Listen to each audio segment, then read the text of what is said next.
Hello, this is Javier Ortiz from Helping Kids. Have you noticed how sometimes whatever we say to our kids, when we say well done, good effort, they just seem to ignore it. It's very annoying, it's very frustrating. They done something good or semi-good, and as parents we feel proud of them. What good effort, great skill, wherever it is, yeah. And they just seem to ignore it. They just rub it off. And it's so frustrating. It's like you've seen something they can be proud of, and they're just not taking the idea. So the whole this episode that I'm recording now is about praise. What's happening with praise? How can we help? How can we use praise in a way that helps our kids to take it? So it's a fun part to do. It's really interesting, and I think that you might discover something about your habits that you are doing, and maybe some techniques that you want to do a bit more. So I'm going to take you through what's happening through your kids' mind. Why are they not taking that praise? Yeah, what's going on with us as well? Because it's important to recognize what's happening in myself. And I'm going to share with you the what I call the 10 seconds technique. I like it, I do it all the time. Like most of the techniques, I will not be telling you this if I hadn't tried and tested and proved it and share it many times with many kids. So I hope that you get the most of this. Now, praise is a massive topic. So I'm just going to share with you the most frequent situations that we face. Yeah, I don't know you, but when my daughters were young, one of the things that they could do is they would do a few scribbles, and they would come to you with the scribbles, the drawing, whatever, and you didn't know if it was the moon, it was a banana, or it was a giraffe. You were not so clear what was happening there. But they look at you kind of so eagerly for praise. They look up at you and say, well done, honey, well done. And then you go and put it on the fridge, and you're still not clear if it's a banana, giraffe, or something else. And that's fine, that's perfectly okay, yeah?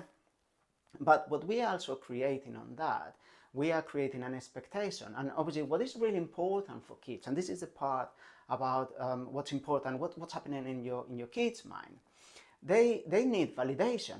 They need a lot of external validation, and that comes mostly from parents and teachers, or the adults, the relevant adults around them. Yeah?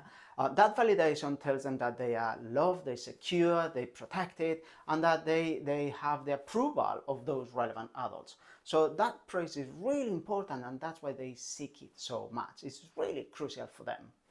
Now, what happens when we are just giving praise here or there? And let's be honest, this is something I want you to think about. Overpraise is as dangerous as underpraise. And I believe in a lot of tremendously well-intentioned parents that I work with and teachers somehow, that we tend to overpraise kids. We tend to tell them a lot.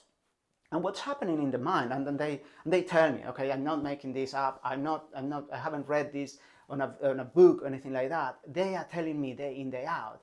They say, I don't believe it's true. Mom has to say it because it's mom. Dad has to say it because it's dad. I don't feel I deserve that. And when I go through what has happened, I'm going to be very honest. A lot of the times, they don't deserve it. Let's be honest. A lot of the time, they haven't done the effort to deserve that amount of praise. So the balance between the effort that they're making and the praise they're receiving, it's incongruent, and they pick up on that. So the two things that I want you to consider is just to understand why your kid might not be collecting or letting that praise into themselves. Is the two questions is, number one, do they feel that they deserve that praise? Do they feel that they've done something worth it enough of that praise? And the second part is, if they deserve that praise, do they think that they could do it again? Because it could be pure luck. I don't know what I've done. Well, yeah, okay, I score a goal, but I was just kicking it. I didn't pretend to do it. So is it a one-off, or is it something that they've done that it has created the expected outcome? Yeah, and there's always a bit of luck here or there. There's always a bit of flexibility.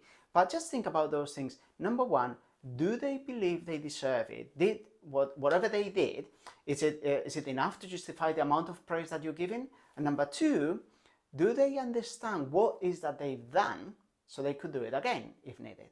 So I want to go back very quickly to the principle of this video, this episode, which is overpraise is as dangerous as underpraise. And what I find with a lot of parents is when we send a message, what happens is we see our son or daughter not picking it up.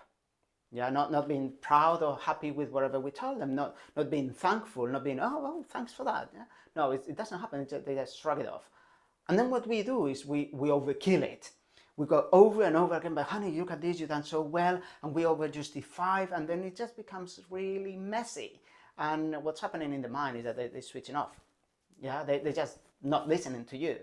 They might be there with you physically, but they're ignoring everything because of those two questions that I said before. Yeah, they don't understand what they've done, and they don't believe they deserve that praise. And when we overdo it, then we're just making that gap even bigger. So the credibility, our credibility is damaged on their eyes. So I want you to think in a slightly different way. Okay, this is what I call the 10 seconds feedback. Now it's very simple. 10 seconds, it doesn't go, and you can even do it in 5 probably. The idea is that when we see something that they've done on the spot, in that moment, they helped tidy up the table, or they sat down to do the homework without argument, whatever it is, all those small things, yeah, but also the big ones, yeah. We take 5-10 seconds to tell them thank you. Sitting down there with no arguments, that made my life so much easy. Thank you very much. And you leave it there. No more, no less. That's it. 5-10 seconds. Now, it takes time. It's not something that comes naturally. And I can tell you, I tend to speak a lot. I talk a lot. So it's something I have to train myself. But it can be done. If I've done it, you can do it. So the magic recipe for this is on the spot, very, very concrete, and very short. Yeah? So on the spot, when it happens, concrete, what is that they did? Yeah? Not so much the outcome of what they did. Did they concentrate? Did they persist? Did they show kindness? Whatever it is. And do it in 5-10 seconds. 1, 2 sentences, 3 sentences. And also explain how it made you feel. Yeah? So those are the things that you can do. Very simple. And you don't do it all the time. You do it once a day, maybe twice a day. Maybe one day you don't do it because it's not appropriate or you just don't feel like. But you do it. So this forms what I call the join the dots. I don't know if you remember, I believe they still have it there, that you have this drawing exercise that you go for 1 and you join the dots, 1, 2, 3, 4, 5, and presto, it's a rabbit. Yeah? So that's the same idea. What we are doing with all those small dots of feedback, we are allowing them to understand what is that they're doing with consistency, with regularity, that it creates an outcome, an effect on us. But they make their own conclusion. Therefore, when we tell them something, they will be more in a listening position because they understand how they've done it in the past. They understand what we appreciate. And the beauty of this technique as well is that it's really short. So the trick is maybe it's a bit naughty, okay, I admit that. But the trick is that you leave them wanting more rather than what we normally do, which is wanting less. Shut up, Dad, you talking, I'm not listening to you, I just want to get on with my life. You want them saying, oh, thank you. What is that I did that it was so important for you, Dad? They're not going to say it, but that's what they're going to be thinking. Yeah. So when you make it short, snappy, concrete, they will have a much better chance of taking on that praise. And therefore, the other thing that happens, the side effect of this is that your credibility will not be damaged because you are being truthful and you are being proportional to what is that they've done. So again, just a quick summary of how to use the 10 seconds, I think I'm going to change it to 5 seconds after this video.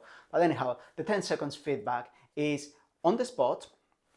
Do it reasonably regularly, but no more than once a day, maybe twice a day if they done something. Yeah, be very concrete. What is the action they did that had an effect on you, and tell them the action and how it made you feel, and all that in 5 to 10 seconds. So let me give you a couple of examples.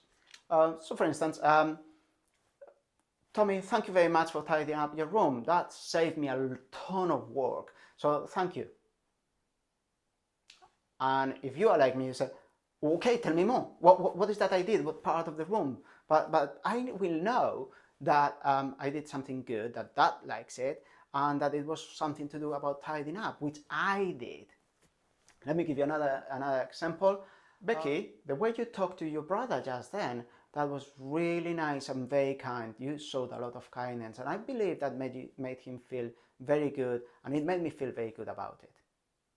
Again, I'm not timing this, but most likely you will get the gist of it. It's around 5 to 10 seconds, very, very concrete, and just leave it there. Yeah. If you want to be a bit more cheeky, you can just kind of go on your own way, just continue. But overall, don't make a big event. Don't say, oh, I have something to tell you. Just remark it little by little. And remember, the overall strategy is just joining the dots. They will reach the right conclusions because you're allowing them to do it. So I hope that you like this technique. It's like everything I try to do, very, very simple, really actionable. You can do it every day. Obviously you can do it with your kids, but you can do it with kids of any age, and you can do it also with adults, to be honest. It just works exactly the same. So I hope that you enjoy it. I hope that you get on, play with it, and let me know how it goes. If you have any questions, I'm always happy to answer your thoughts, your comments, your ideas. Just let me know, send me an email or comment on the comments below, and we'll get back to you. Thank you very much for listening. Thank you very much for watching, watching on YouTube, and have a lovely day. See you soon. Bye.